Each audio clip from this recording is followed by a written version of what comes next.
Tinya wilila hangalondi zega tiemi tinya wilila fala kachideme tinya wilila hangalondi zega tiemi tinya wilila fala kachideme tinya wilila hangalondi zega tiemi tinya wilila fala kachideme tinya wilila namara shikolomba tinya wilila fala kachideme tinya wilila saraga jubu bomuri tinya wilila fala kachideme nego tinya wilila dabali jubu kemuri tinya wilila fala kachideme.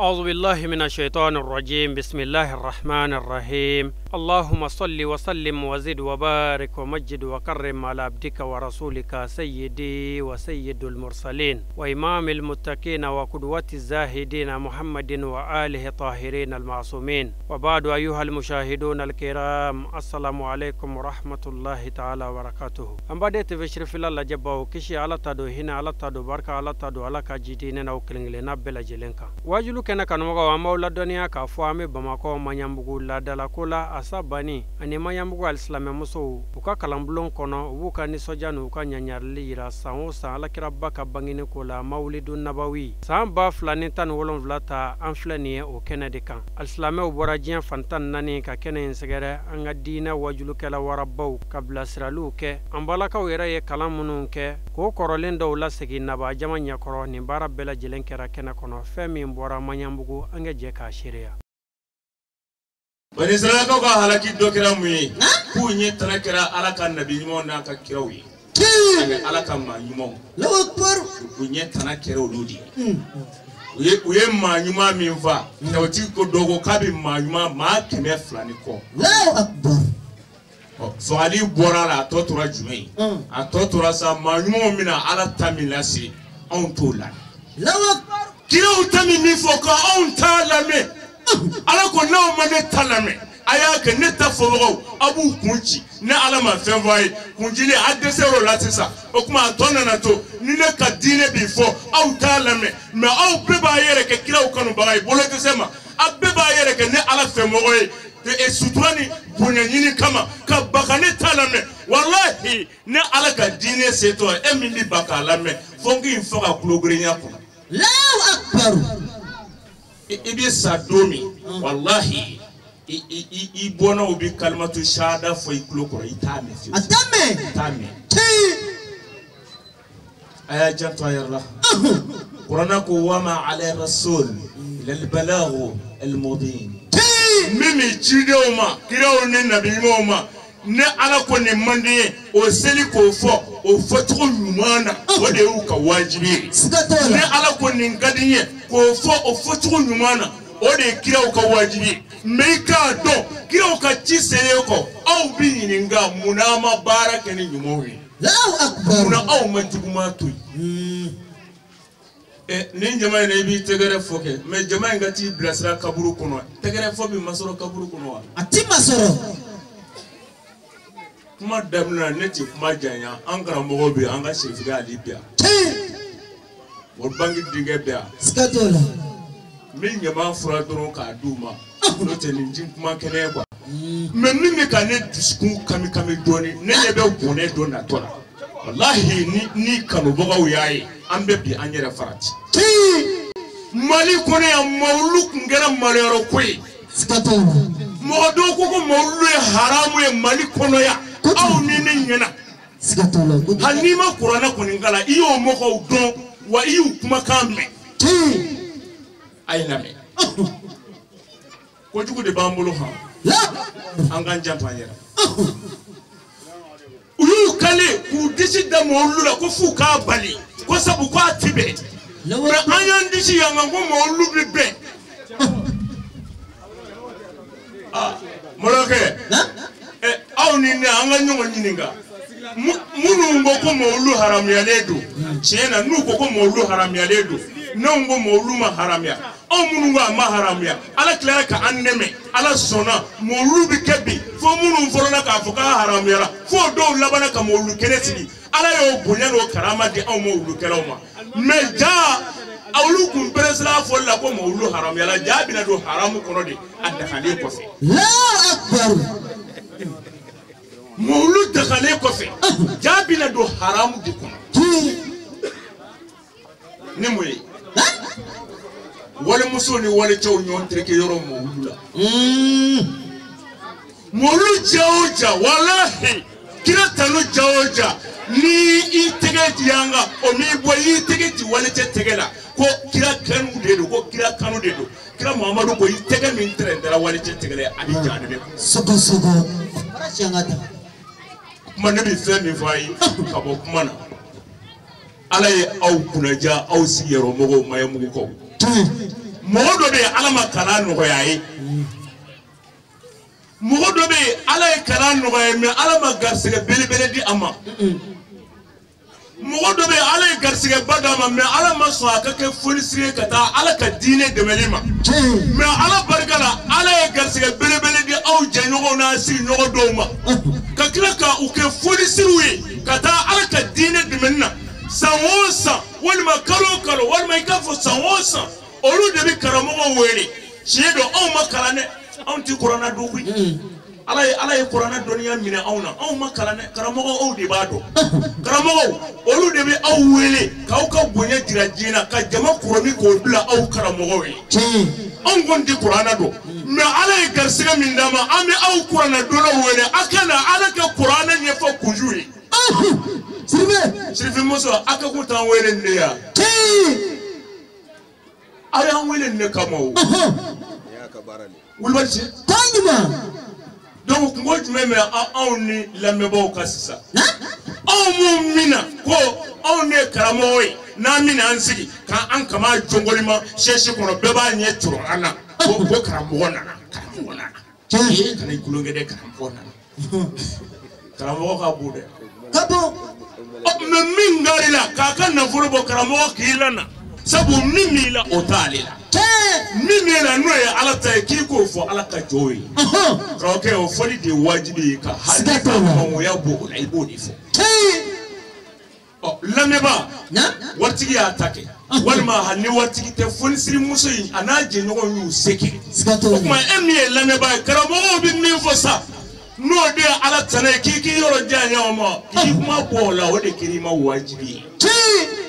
obi min fo no ya ala dignité kiki seko kola o de kirima wajibi sikatoro mo maro muso ika kuna biribiri akana ke mo lu yoro ta da mai ye fo mo tangima mo levé ne kuna ngulo tara unane la gosi kuma e tere muso ga disane sanga kani kuru koli ina fo njugoni ibi ala soro yinyi arashangata konyuma Muso mo lube sena e de kani sigi comme bi na fora ka kata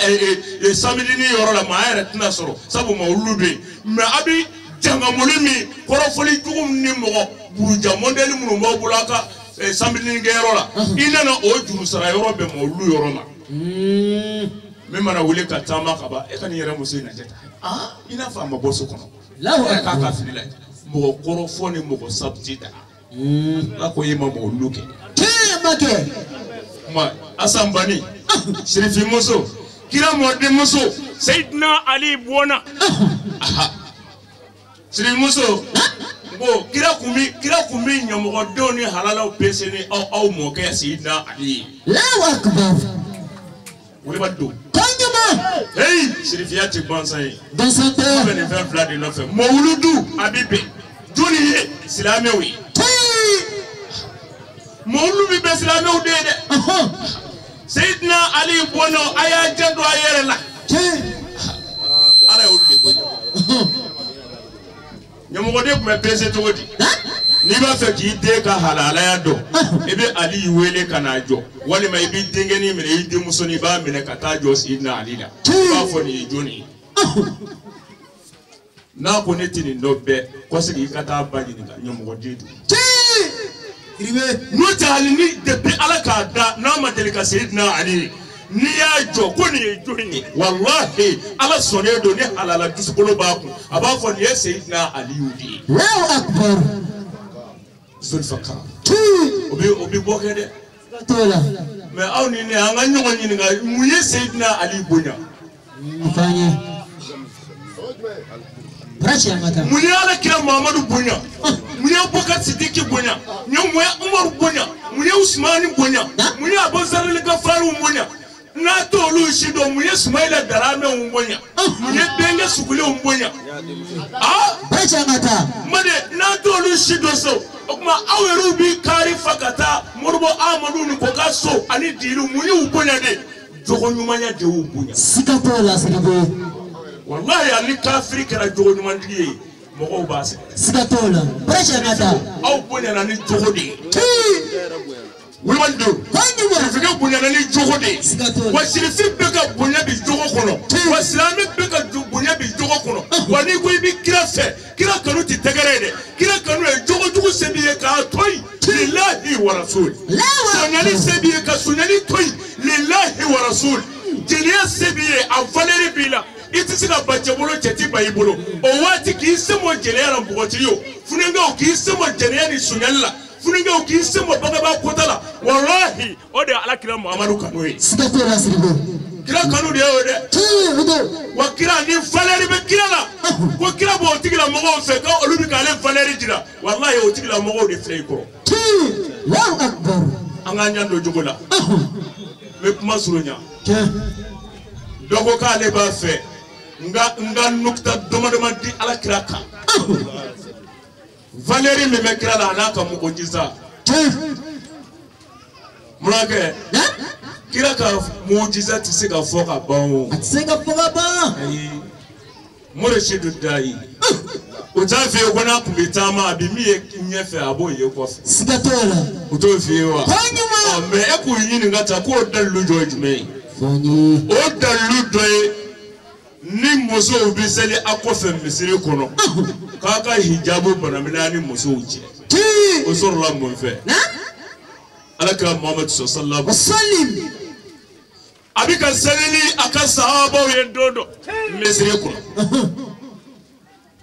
kira ni cɛ tɛ kelen ye Tikelenye. la ilaha illallah Wasallim. Alakira Muhamadu nana y'i to rukuw la a ɲɛ bɛ Mubutada dɔ la a bɛ misiri kɔnɔ mɛ silamɛ ɲuman tɛ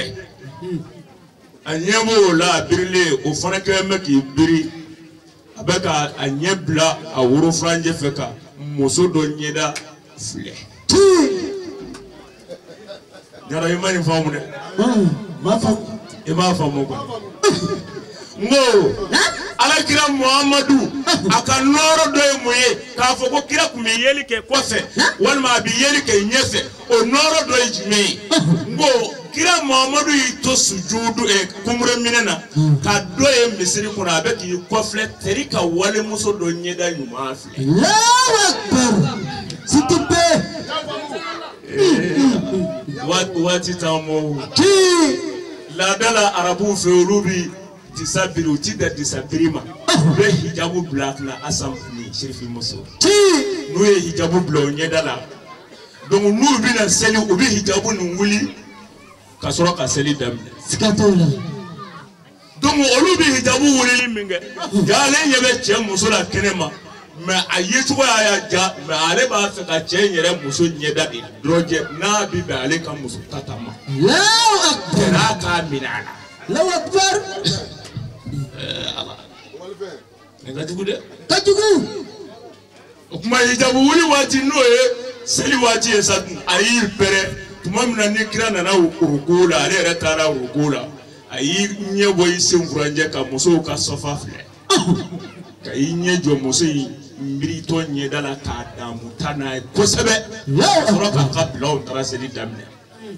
Allahu akbar. mais a bolo mɔgɔ si m'a ye n y'a sɔrɔ o bɛ seli kɔnɔ kuma surunya kama Alakira Muhamadu sallallahu Wasallim. tuma min na n'a ye salamu bila a ko Ala ye fɛn min haramuya aw ma kɛnɛ ma gansan na munna aw b'o daga k'a to Ala ka bato kɔnɔ Allahu akbar. Brachi angata. sayibaw ko Mamadu ni y'a kuma modeli fana jumɛn a ko fɛn min haramuyara aw ma kɛnɛ jala kan munna a b'a to Ala bato kɔnɔ ko o filɛli daga a ye Abubakar Sidiki Mamadu b'a wala a ko wa cɛ bi mɔgɔw la yan min ye walimuso ɲɛda filɛ k'a to seli la u ye safaw lajɛ ka taa o mansin min kɔfilɛ kira ka nin kuma in kɔnɔ anw ma sɔn fu ne kɔni kɛrɛfɛ mɔgɔ m'a kɔfilɛ bɛɛ ko mansin min kɔfilɛ ala kira Mamadu ko ayiwa karisalakaw ka karisa Junaidu den e min kɔfilɛ wa yanni e min ɲɛ bila worofilancɛ fɛ ka muso in filɛ wa a wulila k'i jɔ a ko Mamadu bi yafa ma ne y'a kɛ ko tiɲɛ don n ye n to rukun na k'an kunkolo don n sen furancɛ fɛ ka musow ka safa filɛ ka muso in ɲɛda filɛ ne y'a kɛ aw bɔra Sidi ko Mamadu o kuma e bi i to filɛli la ɲɛfɛ ka kɔfɛ fɛn fana ye wa a ko ala y'o kɛ ne Mamadu ye kuma Mamadu dan tɛ Mamadu bonya la aw kan ka ala barika da o bɛ bɛn don dɔ tɛmɛna ka kun ani don dɔ bɛ na bi bi kɔfɛ na bi ka fisa n'o don bɛɛ ye na quartier kɔnɔ mɔbili jama bɛ dalajɛ don min ala kama kira kama ka ala kira kanu jira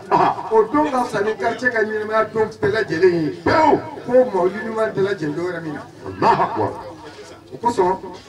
ni ala hinɛna maa min na ko nin ne sigi kɛnɛ nin kan yan kana kuma caman kɛ k'i yɛrɛ mako sa dugawu ɲini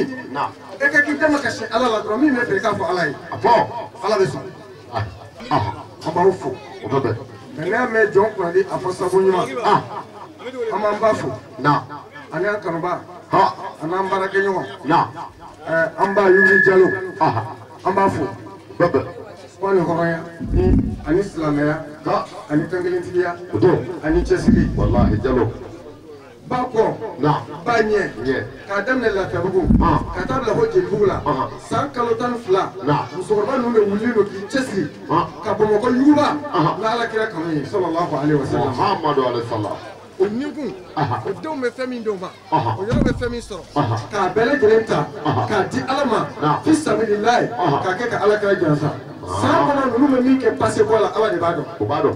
o bɛ erreur min kɛ ala b'a dɔn kuma an b'ale de ka kɛnɛ kan bi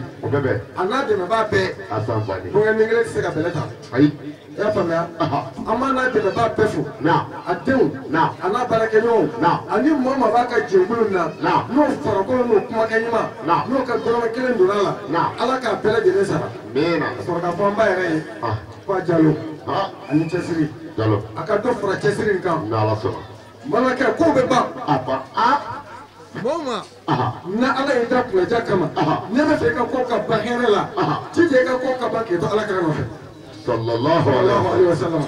mɔɔ ma n'i ka ko banna k'i to kira nɔfɛ i ka diɲɛ ɲɛna i ka lahara ɲɛna nakun kɛra i la ala ka da ko ye musokɔrɔba ninnu bɛ cɛsiri min na ninnu bɛ balo kira ko la ka tila ka fatu kira ko la siga t'a la fiyewu wa ala b'o kunnadiya ala k'an n'o bɛɛ lajɛlen kunnadiya an bɛ dugawu kɛ ala ka sigi kɛ hɛrɛ ye ne bɔra an yɛrɛ bɛ dugawu ɲini silamɛw fɛ Jamiyatu Dawati Islamiya Walifabugu bolibana ala k'a la jarabi don an yɛrɛ sɔrɔ an ka musokɔrɔba an n'an ka tɔn ɲɛmaaba Aramata Kulubali an ka tɔn présidente d'honneur bɛ kɛnɛ kan yan n'o ye Ba Abi Tarawele ye ale de ye sababu ye tɔn sigi nka tɔn yɛrɛ baara cogo la tiɲɛ kɛra ka maa min bila ɲɛmaaya la waati min na o de tun ye Aramata Kulubali an bɛ mawulidi réunion daminɛ tumana min na musokɔrɔbaw a y'aw jija ala ko la dɛ n'i ye jija ala ko modèle la ni kira ko t'a la fu b'i bolo n'i ye jija ala kira ko la ko i tɛ ala fɛ ala b'a fɔ ko nin ne yɛrɛ de ye nka n'i ye jija ala ko de la ko bɛ kira ko bɔ a la ala b'a fɔ ye ko i tɛ nɔ ti dɔn sabula ala ko hadisi kudisi la kuntu lam urif فلما أردت أن أعرف فكبرت كبدة من نور وجهي فقلت له كان محمد فكان رسول الله صلى الله عليه وسلم ألا بيو ما تي ألا كدم لك ما دو ألا يرد دفعون دفعون ألا ما بدو ما دفعون لكم تي ألا دو بس كدفعون كم تي إما فما ألا نراني لك مامنا قربا يريرا كدفعون ألا يفهم فلا فلا من داو ألا كان محمد صلى الله عليه وسلم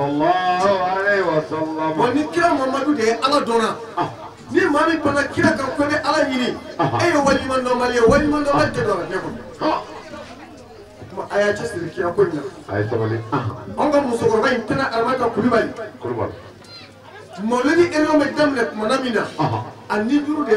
maulidi ka da kojugu ni maulidi daminɛna a bɛ nisɔndiya hali a tɛ cogoya dɔ yɛrɛ la musokɔrɔba in ye 40,000 de compter ka d'a ma salon maulidi tɛ dɛ ɲinan maulidi nka maulidi don o y'a sɔrɔ musokɔrɔba ni dɔgɔtɔrɔso la bi tɛ samedi ye samedi tɛmɛnen an y'a janaza kɛ ka 40,000 compter k'a don kirako la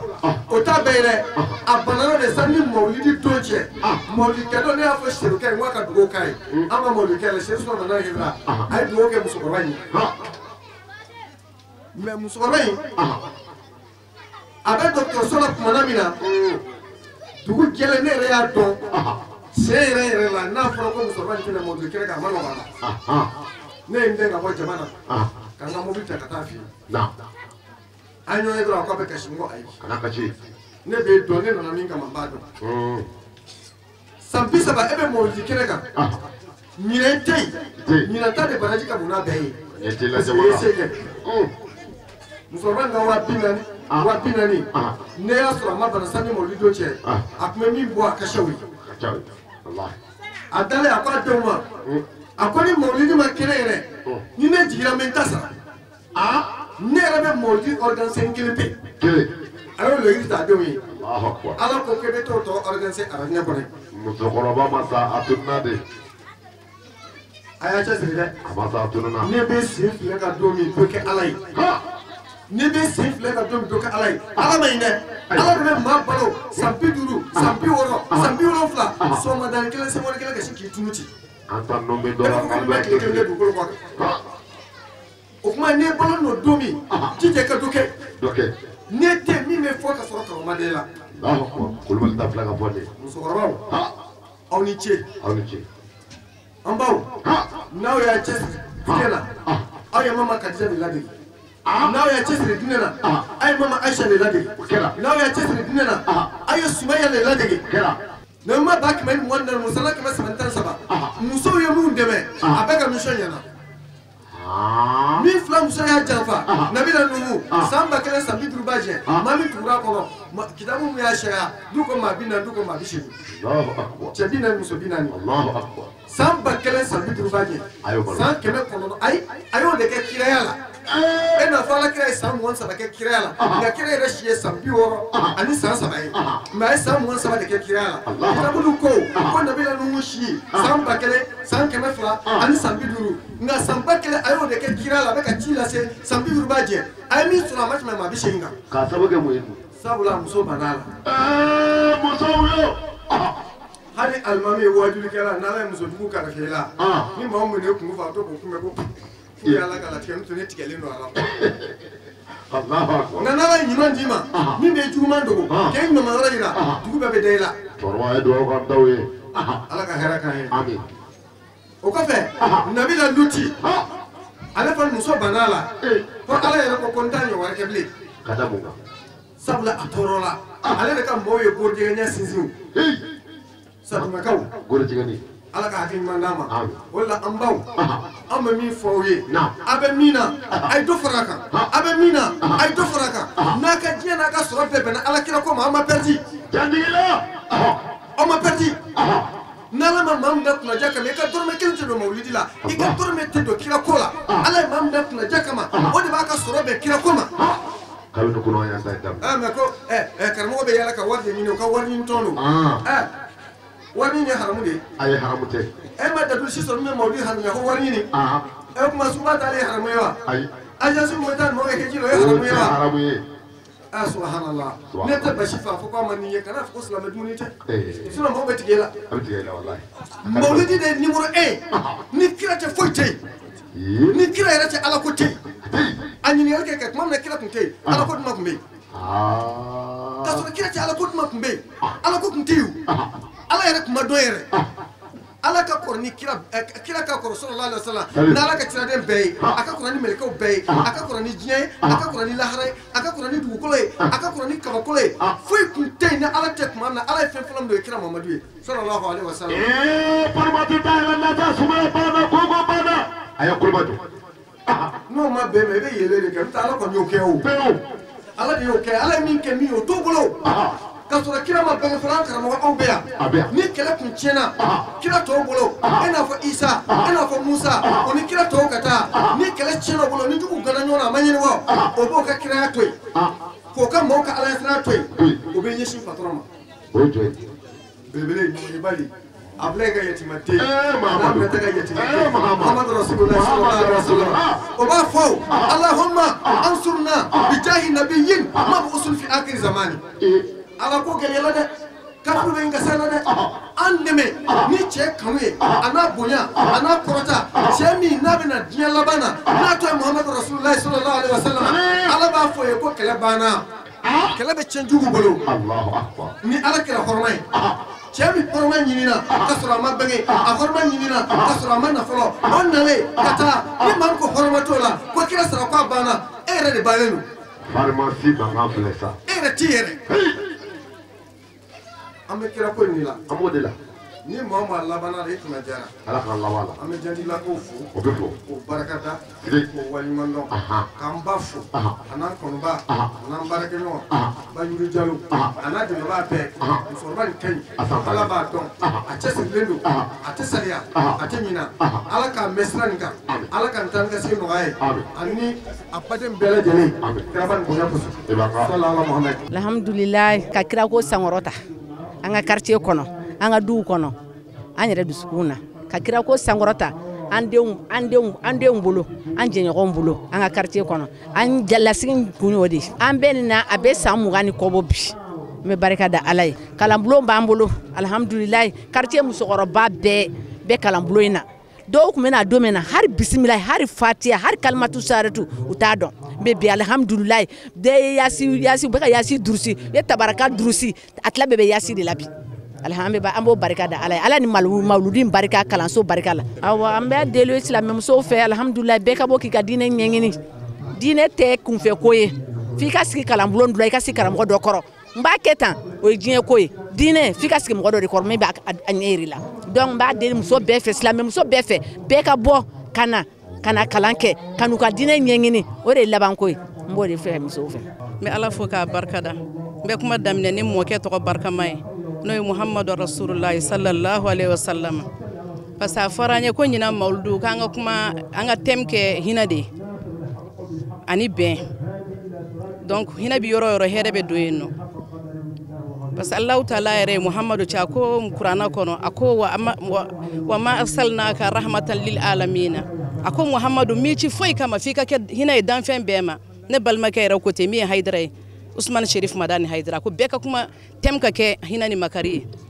hinɛ bi yɔrɔ o yɔrɔ Allahu taala tɔgɔ 99 a ye tɔgɔ daminɛ kɛ mun ye Arrahman Arrahim o ye hinɛ ni makari ye tɔgɔ laban a y'a kɛ jumɛn ye ya sabur ni hinɛna i bɛ diɲɛ sɔrɔ i bɛ lahara sɔrɔ ni sabalila i bɛ diɲɛ sɔrɔ i bɛ lahara sɔrɔ o tuma ala k'an kɛ hinɛ jɔn ye ala k'an ka jamana lafiya ala k'an ka dugu lafiya k'an ka quartier lafiya k'an ka du n'a silamɛ du bɛɛ lafiya bɛn bi yɔrɔ o yɔrɔ hɛrɛ bɛ yen tubabuw yɛrɛ ko union fait la force bɛn bi yɔrɔ o yɔrɔ hɛrɛ bɛ yen donc ala k'an bɛn vraiment an ka jɛ nin a ka di an ka présidente ka ɲi anw fɛ ɲɔgɔn sɔsɔ tɛ yan ni présidente ye min fɔ an b'o kan an bɛ kalan kɛ yɔrɔ min min alimami n'a ka denbaya an b'u fo an ka karamɔgɔba yɛrɛ min b'an kalan a man kɛnɛ de sali an Hamsetu Keli an b'a fo k'a barika da vraiment aw yɛrɛ aw dantaw yɛrɛ la ala k'aw sara n b'a fɔ Allahumma salli ala sayyidina Muhammadu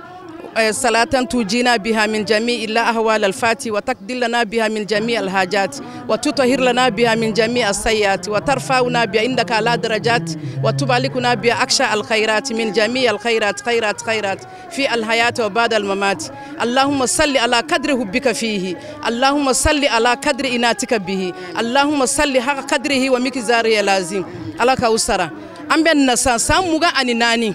سوسوليتي أن فوي an bɛ barika da ala ye k'a da kira ye k'a da an furukɛw ye n'i y'a mina an sigi an cɛw de sɔnna an b'an cɛw fo k'u barika da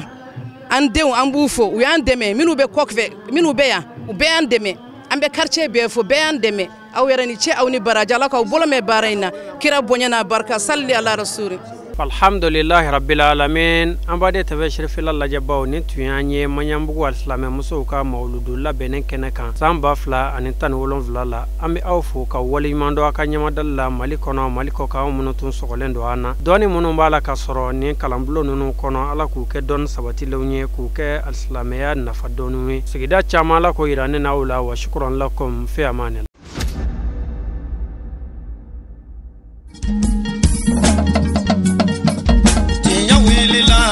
Londi sega tiemi tinya wilila fala ka chideme tinya wilila londi sega tiemi tinya wilila fala ka chideme tinya wilila londi sega tiemi tinya wilila fala ka chideme tinya wilila namara shikolo mawe tinya wilila fala ka chideme tinya wilila saraga jugu bomuri tinya wilila